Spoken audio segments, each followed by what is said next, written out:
लक्ष्मी सबसे ज्यादा प्रसन्न कौन से दिन होती है? जम के बोलिए जरा। शुक्रवार।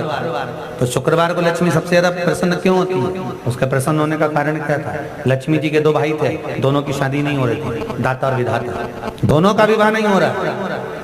और दाता विधाता के लिए लक्ष्मी बड़ी परेशान थी, रोज नारायण से कहती थी प्रभु कुछ कृपा करिए, दाता विधाता का विवाह नहीं हो रहा, उम्र होती चली जा रही है, इनका कुछ कुछ करिए प्रभु, आप नारायण हो, आप कुछ तो कर सकते हो। भगवान नारायण ने तब लक्ष्मी से कहा एक काम करो, बेलपत्री के पेड़ के नीचे बैठकर लक्ष्मी तुम अनुष्ठान करो तुम्हारे भाइयों के विवाह के लिए। इसलिए आज भी हमारे हिंदू धर्म की रीति है कि बेलपत्री के पेड़ के नीचे शाम के समय लक्ष्मी का वासा होता है। इसलिए लोग इस बेलपत्री के पेड़ के नीचे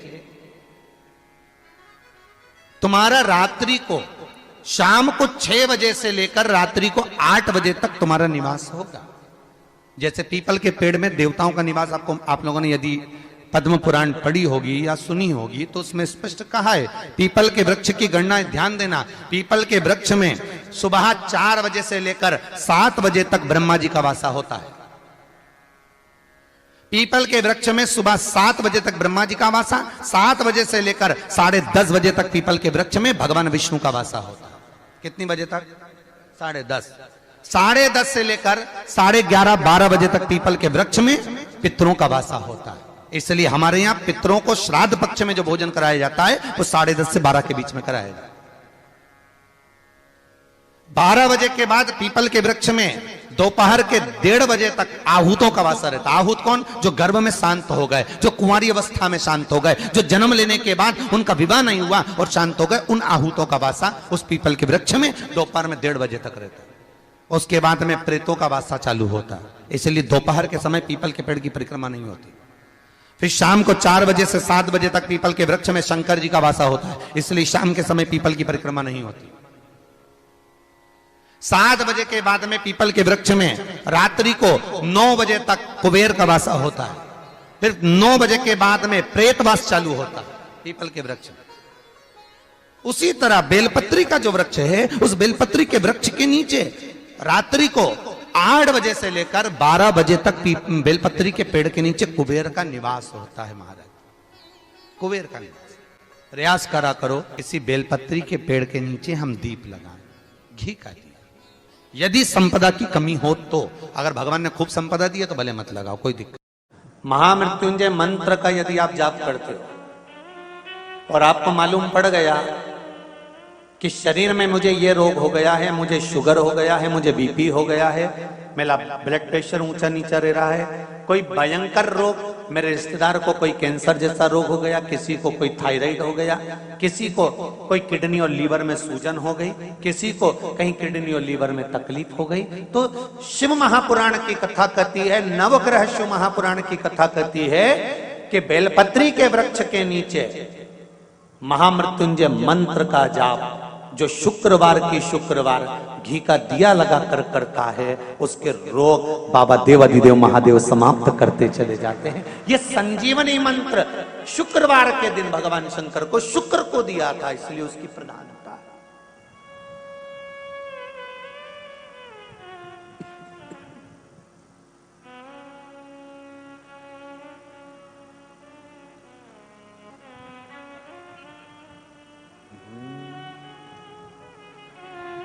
ये वो संजीवनी मंत्र। शुक्रवार के दिन बेलपत्री के वृक्ष के नीचे बैठकर घृत का दिया लगाकर शरीर में जो रोग है उसका स्मरण कर कर शंकर जी से विनय कर कर, हे भोलेनाथ, आपने शुक्र देवता को संजीवनी मंत्र दिया है, तो क्या आप मेरे को वो मंत्र प्रदान नहीं करोगे? मेरे रोग, मेरी बीमारी, मेरे दुख को आप नहीं हरोगे? शिव से कहो, ये शरीर आपने दिया है और भजन करने के लिए दिया है, स्मरण करने के लिए दिया है, कीर्तन करने के लिए दिया है, तो संभालोगे भी आप। और बेलपत्री की ओर मुख कर कर घी का दिया लगाकर महामृत्युंजय मंत्र का स्मरण कर लेने पर धीरे धीरे धीरे धीरे धीरे धीरे वो रोग समाप्ति की ओर आता चले जाता है। अगर आप शंकर भगवान को एक लोटा पानी अगर शिव को समर्पित कर रहे हो, श्वेत पुष्प को रखकर शंकर जी के ऊपर सफेद फूल को चढ़ाकर अगर एक लोटा जल भी एक पात्र जल भी शंकर को समर्पित कर रहे हो, तो ये लक्ष्मी के लिए ही तो कर रहे हो। और कौन सी लक्ष्मी? पूर्ण लक्ष्मी, पूर्ण लक्ष्मी। आपको पहले भी कथा में कहा, एक बार भगवान विष्णु के सामने लक्ष्मी मैया ने बहुत तेज स्वर में कह दिया था, नारायण, दुनिया के लोग आपका नाम जपते हैं, दुनिया के लोग नारायण नारायण कहते हैं, दुनिया के लोग आपका भजन करते हैं, पर सत्य मायने में कहूं ना तो मेरे बिना दुनिया के लोगों की नहीं चल सकती, मेरे बिना दुनिया नहीं चल सकती, संसार मेरे बिना नहीं चल सकता। भगवान विष्णु ने कहा ये तो गलत है लक्ष्मी आपका कहना।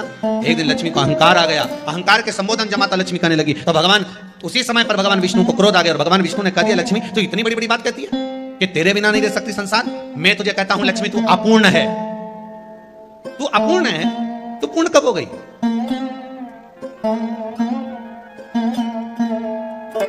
तेरी पूर्णता कहां हो गई? लक्ष्मी की आंख से आंसू बहने लगे। आज आपने मुझे अपूर्ण कहा, आपको मालूम है आप मुझे अपूर्ण कर रहे हो? आपको ये ज्ञात हो रहा है आप मुझे अपूर्ण कर रहे हो? भगवान कहते हैं हाँ लक्ष्मी मैंने तुझे अपूर्ण कहा। अपूर्णता का मतलब आप जानते हो ना?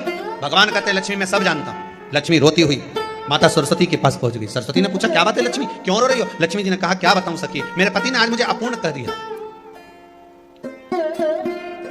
तो क्यों रो रही है तू? अपूर्ण अगर कह दिया, पति ने तो कहा है ना, तो क्यों रोना? चल मेरे साथ। और सरस्वती मैया माता लक्ष्मी को लेकर सीधे पहुंच गई माता पार्वती के यहाँ।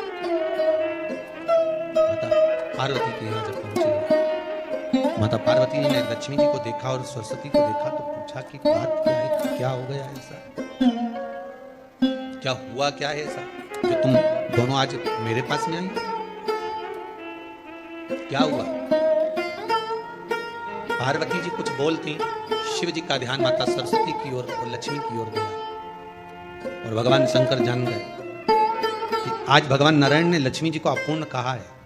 अब देखिए माता पार्वती क्या कर सकती है, इसको पूर्ण बनाने के लिए करेगी क्या? क्या हुआ? माता सरस्वती जी बोली लक्ष्मी को अपूर्ण कर दिया। अपूर्ण कर दिया? हाँ, तो क्या सोचना उसके लिए, इसको मैं अभी पूर्ण बना देती हूँ। माता जगतजननी पार्वती ने गोदी में विराजमान गणेश जी को उठाया और उठाकर लक्ष्मी जी की गोद में दे दिया। ले लक्ष्मी आज से तो पूर्ण हो गई, लक्ष्मी आज से तो पूर्ण।